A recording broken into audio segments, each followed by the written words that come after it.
This was recorded on June the 20th. I'm having breakfast at Shanghai Pudong Airport before flying to Hong Kong.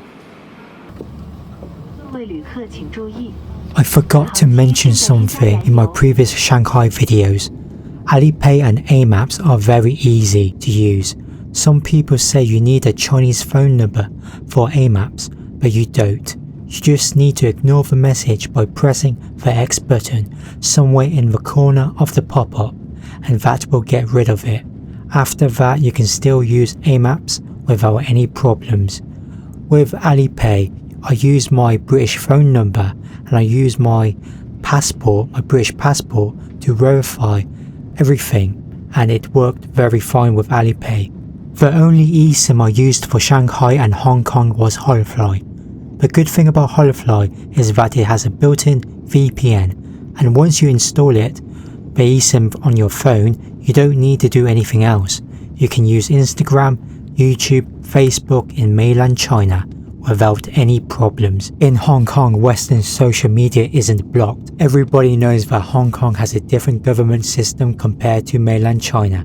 I only used my eSIM for data, and I used Google Maps, Instagram and YouTube for Hong Kong. If you haven't seen my Shanghai videos, please check them out. To be honest, I really miss Shanghai, and for a lot of people living in the West, many people in the West don't really know there's a Disneyland in Shanghai. I haven't been there for myself, but Shanghai Disneyland is very underrated. There's also a Disneyland in Hong Kong as well. The plain food on Cathay Pacific flight to Hong Kong, the food was very nice.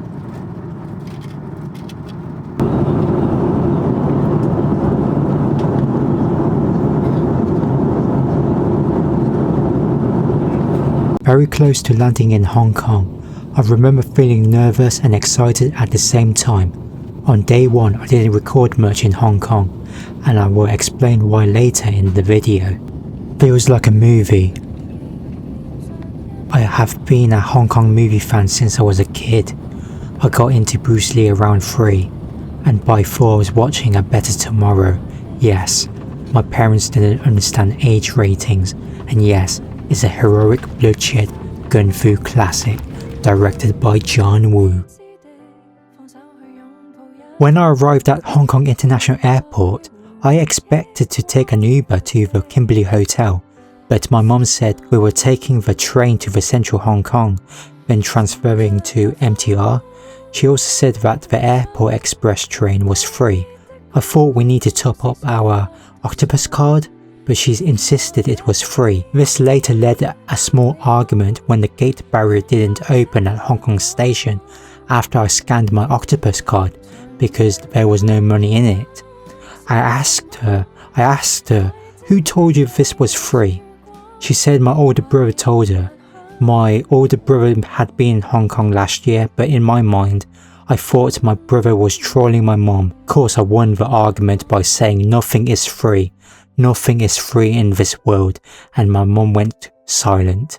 This is kind of funny because on June the 25th, when we got home from Hong Kong, my mom had a small argument with my older brother. I didn't even need to say anything. And I thought my brother was trolling, but I realised he had a limited deal and we're not in 2024.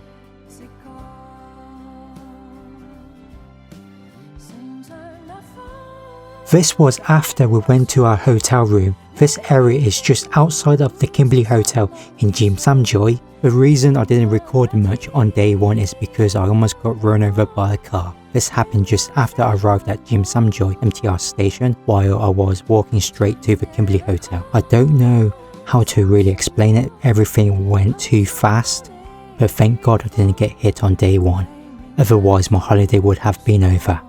I had a huge quiet panic attack. When I first arrived in the hotel, I sat on the bed, put my hands on my head and closed my eyes, feeling a lot emotionally painful.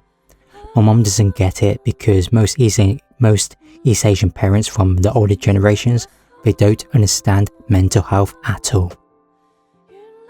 As a huge fan of Wong Kar-wai, visiting Chungking Mansions was a must for me. The roast duck was so good, it was very tasty. After that, I went to the cinema on my own to see 28 Years Later while my mum relaxed at the hotel. I needed some time at the cinema so I could relax and take care of my mental well-being.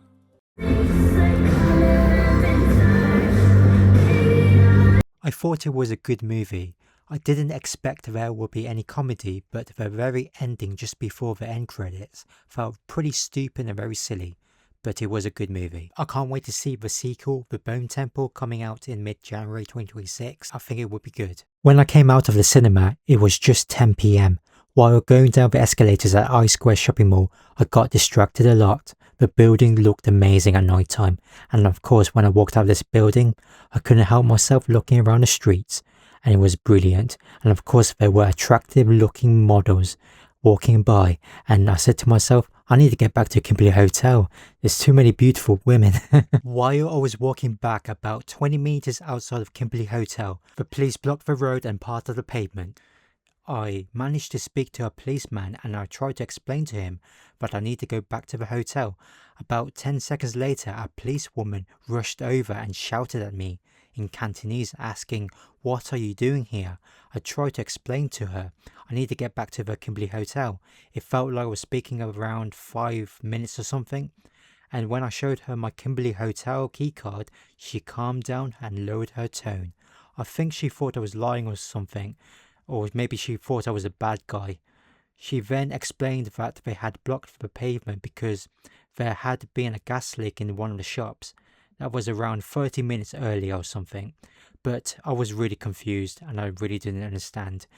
But when I came back to the hotel and I tried to explain what happened to my mum, explain everything to my mum, she didn't believe me. I said to my mum, "Can you hear the police sirens outside?"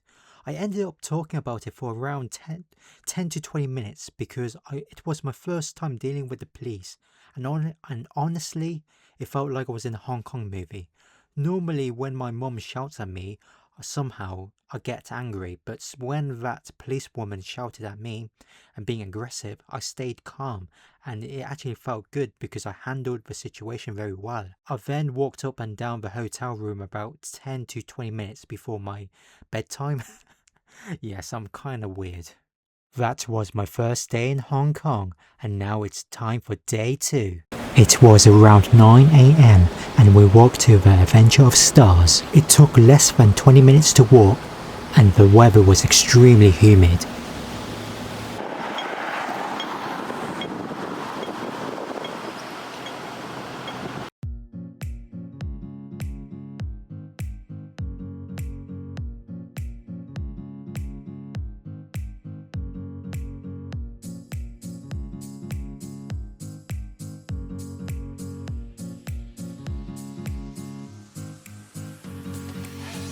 I apologize, it's not fully readable.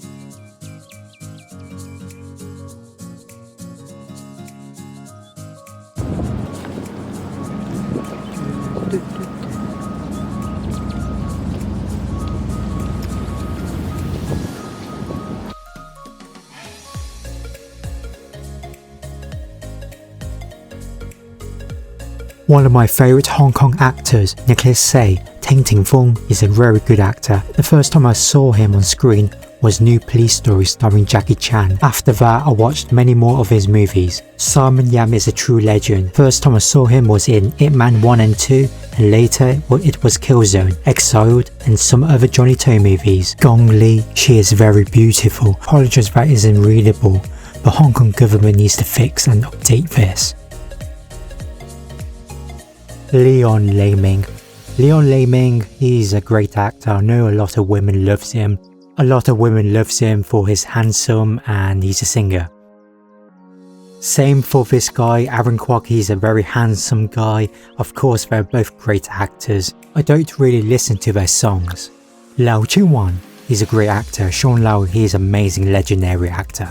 I did see Crisis Negotiators on the plane while I was going back home, and I thought Sean Lau was a very good actor. A phenomenal actor, Jackie Chung, who was awesome and great in John Woo's Bullet in the Head, and some Wong Kar-wai movies as well, and many more.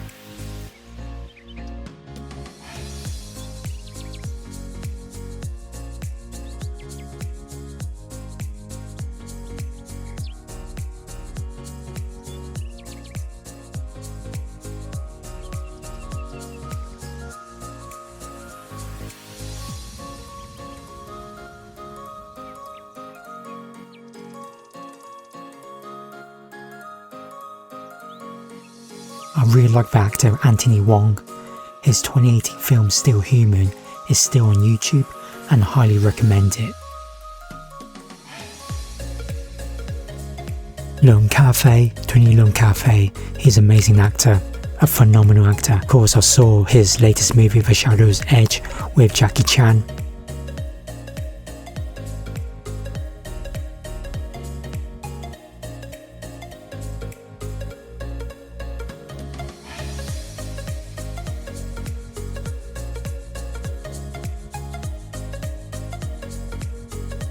Stephen Chow is the most creative comedy filmmaker in Hong Kong movie history. Of course, Kung Fu Hustle and Shaolin Soccer were amazing.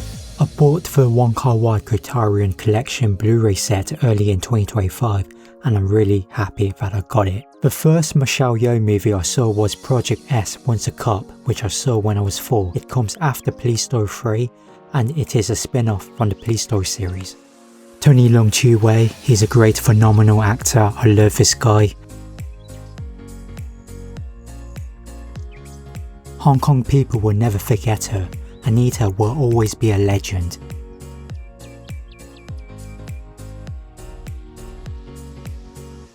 Oh Maggie Cheung, she is so beautiful, no wonder Wong Kar-wai cast her in 4 of his films. Jet Li, what a legend. I watched so many of his movies when I was little. I think my favourite Jet Li movie might be Fearless or Unleashed. Andy Lau, Lau Tawa, what a legend. I'm still waiting for Full Time Killer on Blu-ray. I really want it. I really need it. Leslie Chung will never be forgotten. 2003 was not a good year for Hong Kong. The passing of Leslie and Anita was incredibly sad, but they will always be remembered. I can't wait to get more Chow Yun-fat movies in 2026.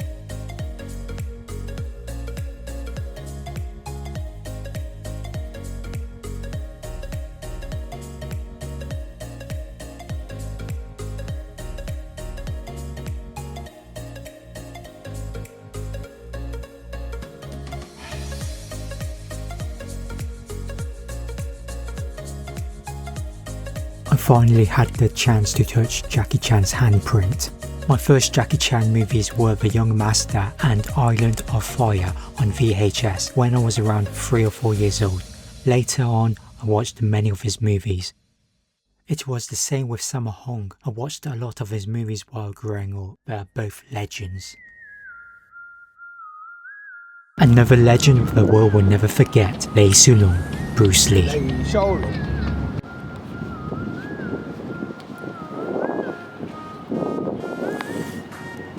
I just realised I didn't record John Woo's handprint and Louis Koo's handprint as well. I thought I had filmed them, but I didn't.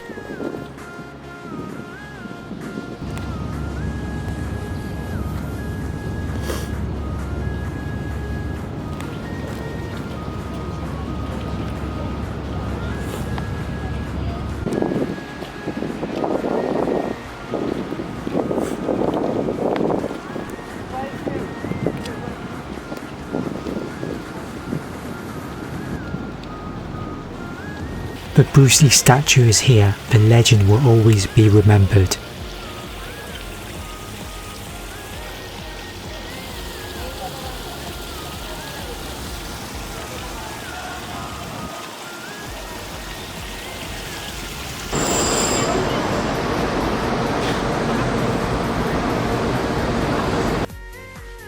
Yeah, took the Star Ferry and it was really cheap, around 40 pence for a 10-minute ride to Victoria Harbour.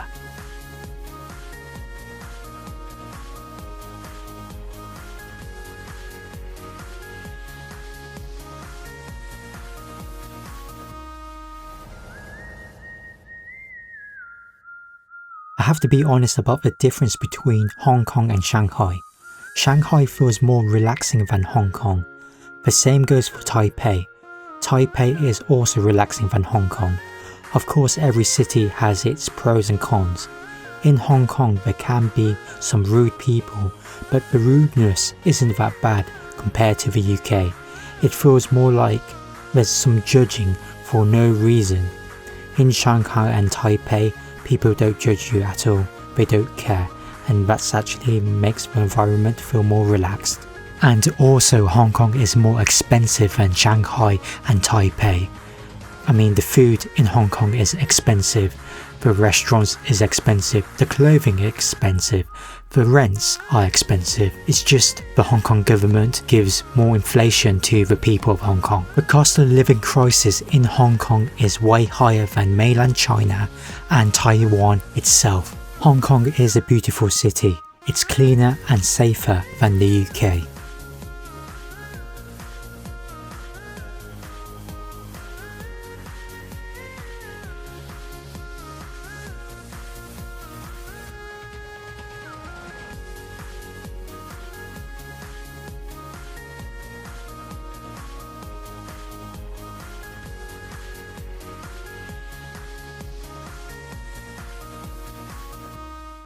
Off to Mong Kok for the shopping malls.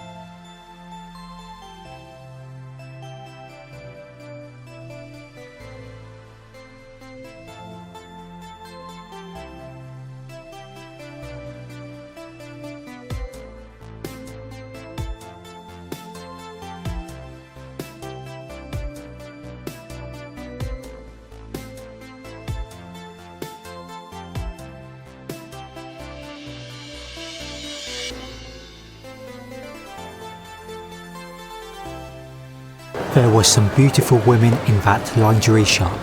I bought one Blu-ray movie from CD Warehouse. I bought Double Tap, starring Leslie Chung. My biggest regret was not buying a Spy X Family t-shirt and a Dan Da Dan t-shirt. Back then I told myself I would buy the Switch 2 in early July. I bought it from Currys and it is a really good console.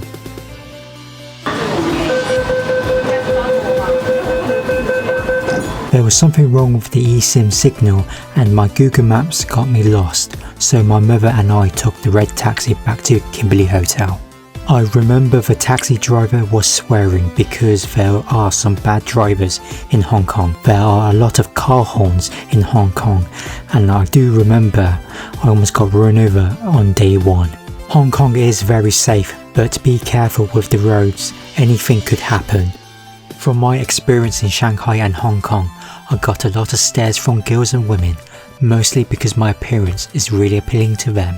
Yes, I'm 28 years old and I don't look like it. I don't look 28. I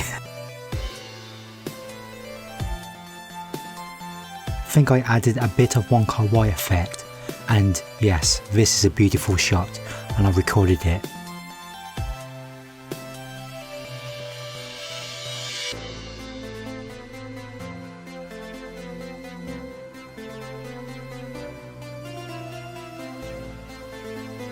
KFC just outside of Kimberley Hotel because I was just keeping simple. I went back to the Adventure of Stars and the nighttime view is absolutely amazing.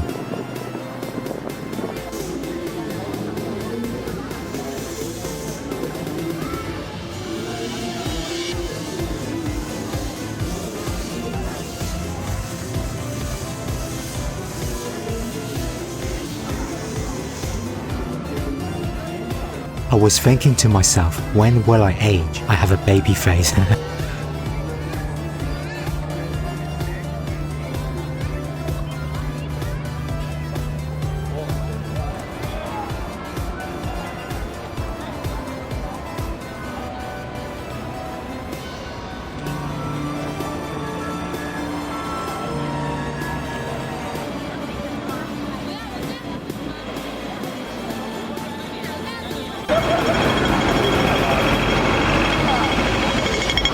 That's the end of the video. I'm recording this voiceover on New Year's Eve and it's 1 PM as I record this.